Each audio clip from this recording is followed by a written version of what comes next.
A summer camp ranch in Northern California is looking to expand its operations on its own property. News 10's Aaron Nilsson spoke with some residents in Scotts Valley who say they believe that proposed expansion will cause too many problems.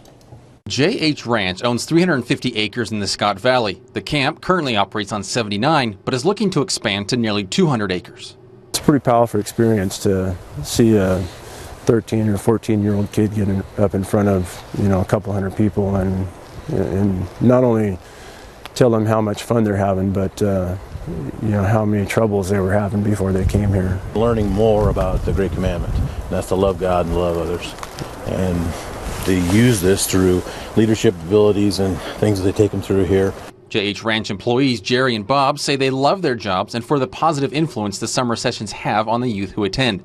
A group called the Friends of French Creek say the work the ranch does is admirable, but the current proposals for expansion will have a negative influence on the local community. I think that their programs of a Christian-based moral improvement for the kids, I think is marvelous. But the problem that the Friends of French Creek have is the increase over and above what we have now.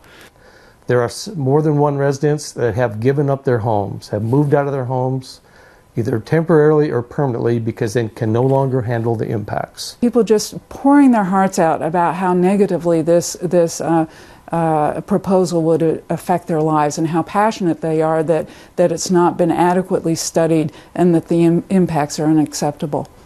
The group says the issues they worry about include loud noise, too much traffic on a narrow road, water use for hundreds of people, and access and safety in case of fires and other emergencies.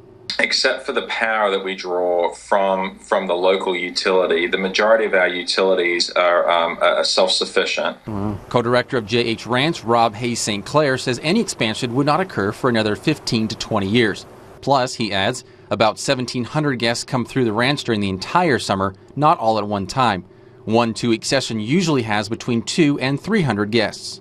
And we agreed to about 16 to 17 mitigation measures to make sure that there'd be no impact to the environment. Hopefully, not in my lifetime, but someday there's going to be a forest fire that goes through that area. Hayes-St Clair says the ranch knows of possible fire dangers and is doing all they can to preserve the environment. When they bring air support in to fight those fires, we've actually had helicopters land on our sports field and dip out of our recreation lake. In spite of the opposition on the current plans, both sides are friendly and willing to listen to each other's position. We pray for the day, and I would say probably 90% of the time we pray for our neighbors and we pray for the people that are against us, and just to kind of open their hearts or soften their hearts a little bit. Covering your news, Aaron Nilsson, News 10. Public will be allowed to comment on that issue until April 4th, and then Siskiyou County leaders will discuss the public's remarks.